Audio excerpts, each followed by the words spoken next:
The morning bell had already faded when the sea answered it. The sound came low and heavy, like a breath pulled from a deep chest.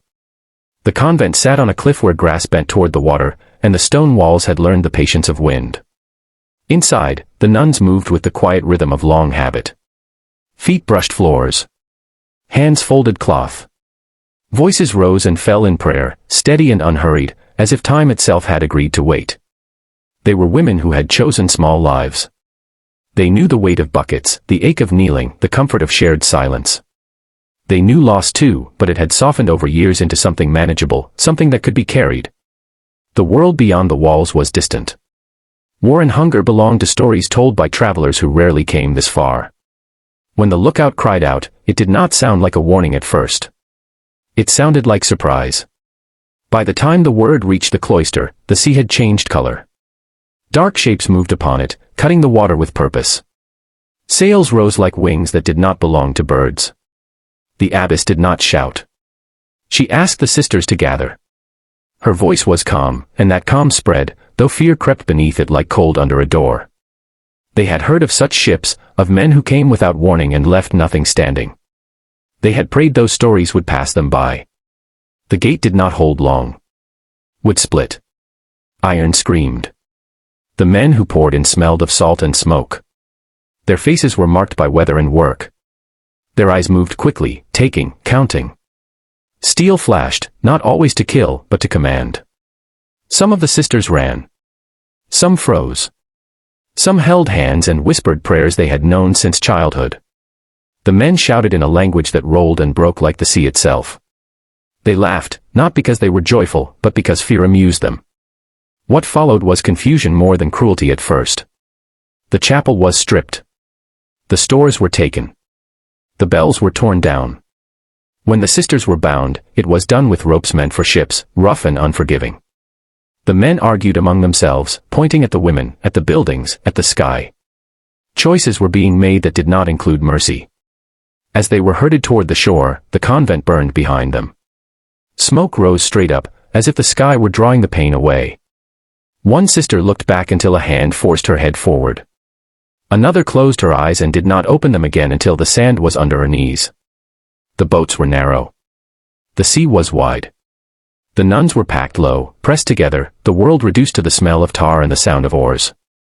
When the shore disappeared, something inside them shifted. It was not hope or despair yet. It was the simple understanding that the old life had ended, and the new one had not been explained. Days blurred on the water. The sun burned, then hid. Salt-crusted skin. Thirst spoke louder than prayer. When the ships reached land again, it was not a place of stone and bells. It was wood and earth, smoke and animals. Voices rose from long houses, curious and sharp. The nuns were led through mud and straw. Children stared. Dogs barked. The air carried the smell of cooked meat and wet wool. The women were not struck often, but they were handled like objects that might break if dropped too hard. The horror was quiet. It lived in the way choices were taken away. They were given tasks without explanation. Water to carry. Grain to grind.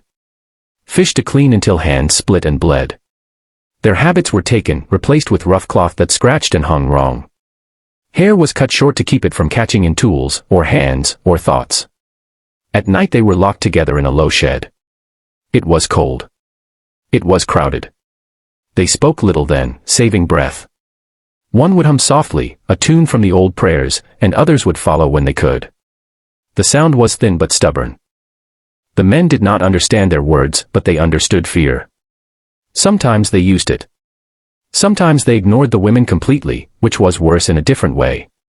Being unseen made it easy to forget who you were. The gentle twist came slowly, like dawn. A woman from the village began to bring them water without being asked. She did not smile. She did not speak. She simply placed the cups down and left.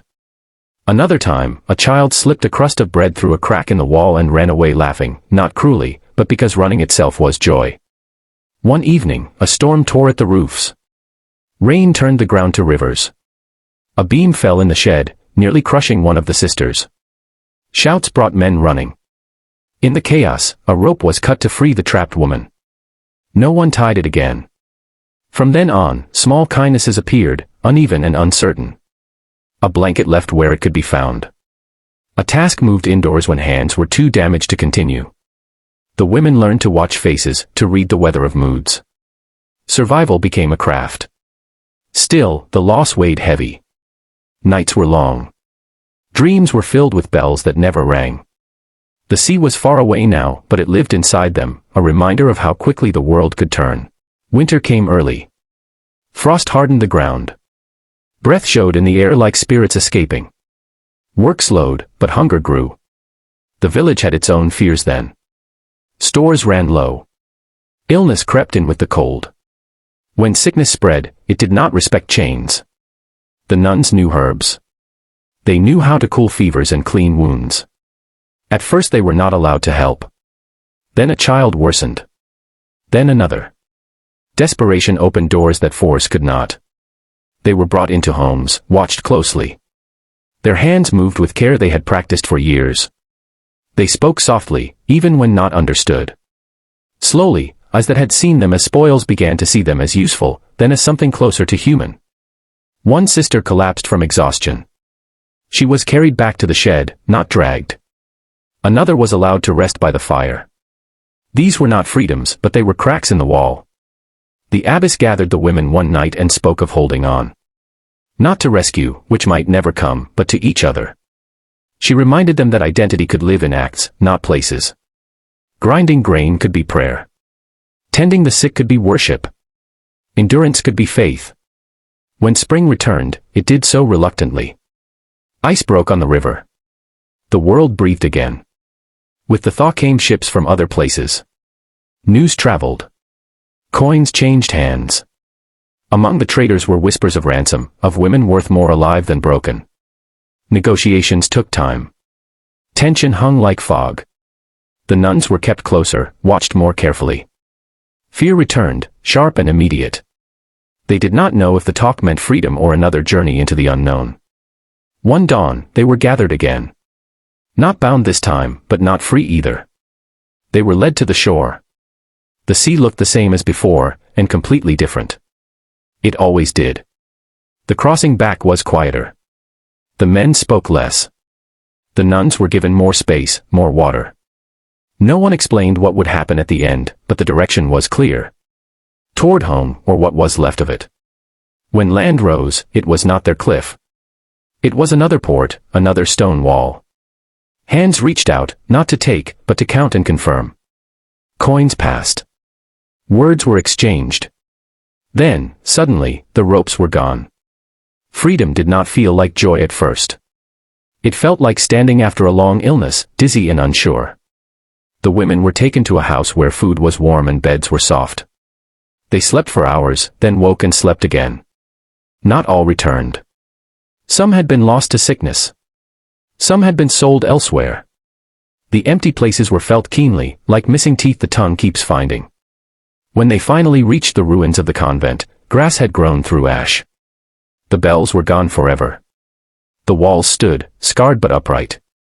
The women stood among them and breathed. They did not rebuild everything. They built enough. A small chapel. A garden. A place to gather and speak names aloud so they would not fade. What the Vikings had done to them had been horrific, not only in pain, but in the taking of choice and voice. Yet what remained was not only damage. It was a deeper understanding of one another, and of the fragile thread that ties people across cruelty. In the evenings, when the wind came off the sea, they listened without fear. They had crossed it and returned. They had been broken and were still whole. The story did not end with fire or chains, but with hands in soil, and voices rising again, slow and steady, teaching the world how to listen.